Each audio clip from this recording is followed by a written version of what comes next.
A l'hivern, el paisatge es torna blanc i el silenci s'imposa.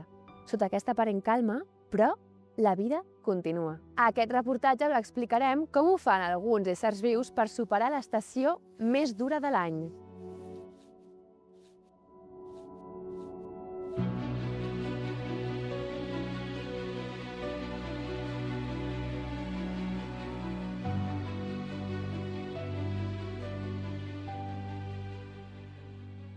Ja fa gairebé 3 anys que visc a la muntanya i començo a conèixer els éssers que l'habiten.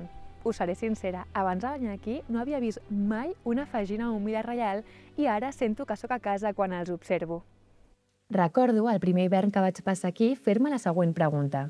Com s'ho fan per no morir congelats els dies i les nits, en què els termòmetres no passen dels 0 graus?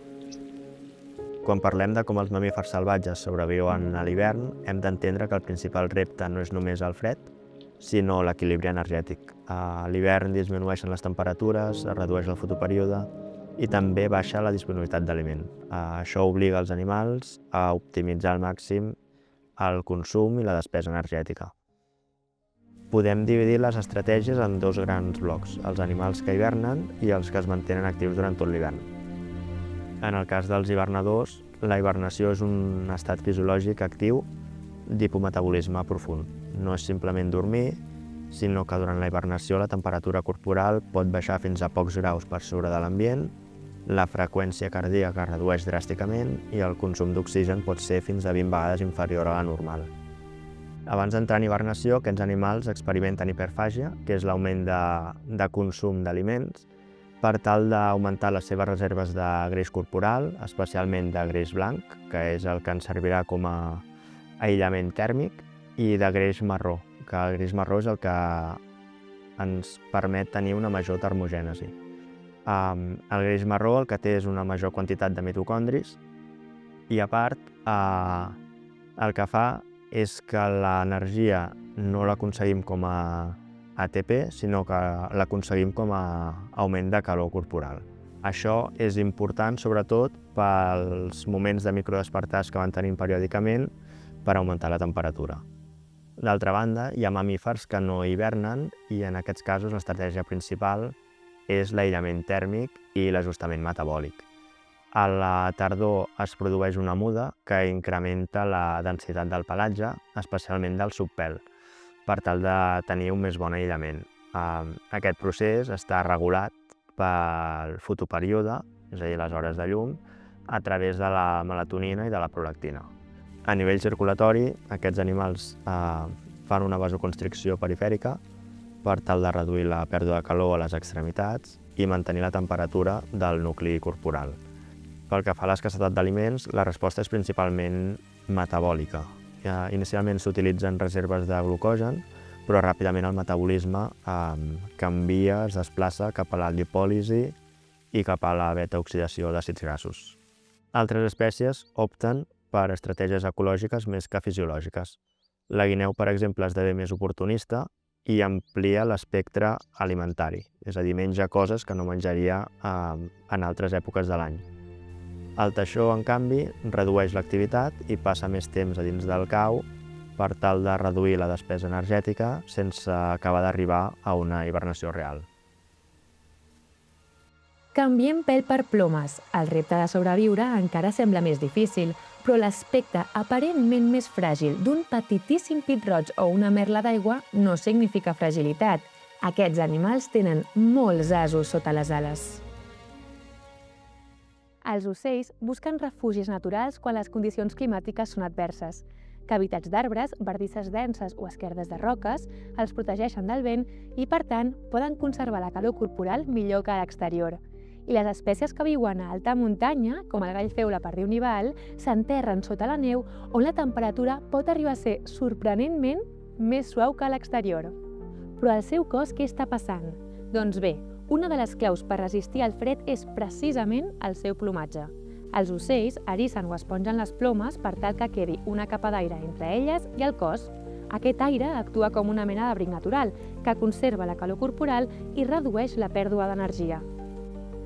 D'altra banda, les aus tenen un metabolisme molt elevat, és a dir, cremen energia ràpidament i produeixen calor de manera constant. Per això, a l'hivern, molts ocells passen gran part del dia buscant aliment, llavors, insectes, fruits o qualsevol font d'energia disponible. Això fa que durant les nits més fredes, algunes espècies redueixin lleugerament la seva temperatura corporal en un procés anomenat torpor, una mena de descans metabòlic que els permet reduir la despesa energètica fins que torna la llum del dia.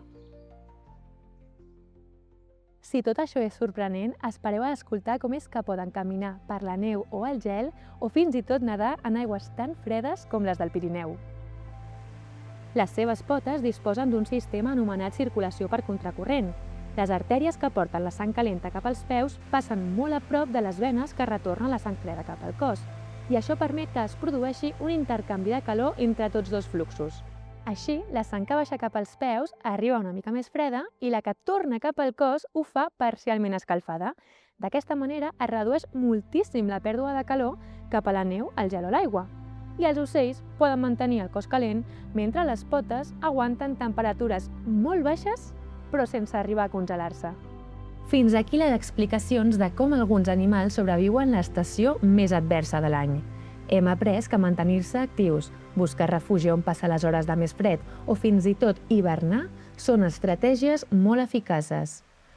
Però què passa amb aquells éssers vius que no poden moure's i han d'aguantar, literalment, el que els vingui a sobre? Parlem ara dels arbres i de les plantes.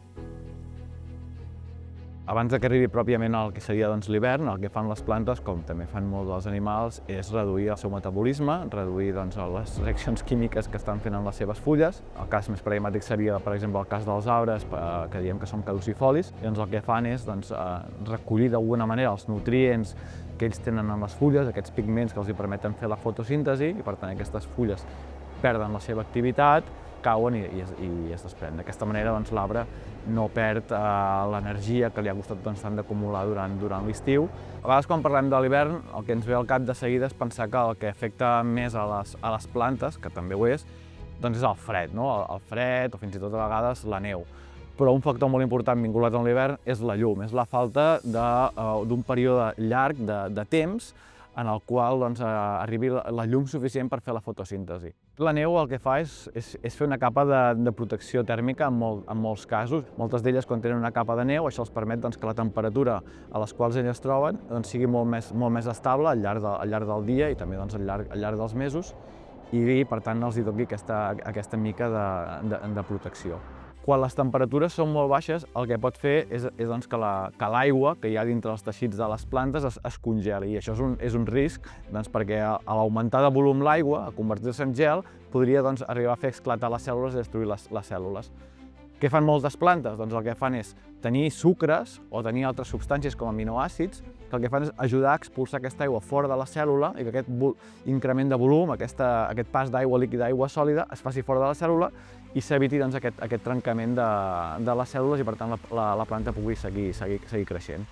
Quan el clima és tan extrem, ja sigui a vegades perquè és molt fred, o al contrari, que seria molt càlid, però quan és molt fred, quan hi ha pocs de nutrients en el sòl, això fa que hagis d'utilitzar l'energia de forma molt òptima i les teves estratègies passin per això, per exemple, reduir la teva massa. Per exemple, per això moltes plantes que trobem en els cims més alts són de mata molt baixa, que formen com coixinets molt petits, les trobem a dintre d'esquerdes, tenen fulles molt petites, tenen arrels molt gruixudes per poder entrar en el sòl. Hi ha moltes d'aquestes plantes que són susceptibles o vulnerables al trepig, a la sobrefreqüentació, encara que ens semblin molt petites i que per tant són molt joves, com que creixen tan a poc, perquè com són condicions de vida molt dures i costa molt créixer a forma ràpida, poden tenir fins a centenars d'anys.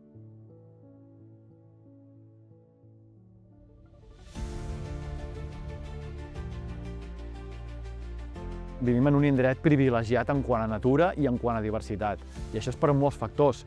És perquè vivim en un lloc on el que conflueixen dos grans biomes, que són el bioma temperat, que ve de centre Europa, i el bioma mediterrani, que amb la influència del mar i fins i tot del continent africà, i que fa que aquí on ens trobem en aquest lloc, en aquest petit raconet de món, combinat amb l'heterogeneïtat del paisatge i la topografia que tenim, es desenvolupi una gran diversitat que no podem trobar en cap altre indret del món.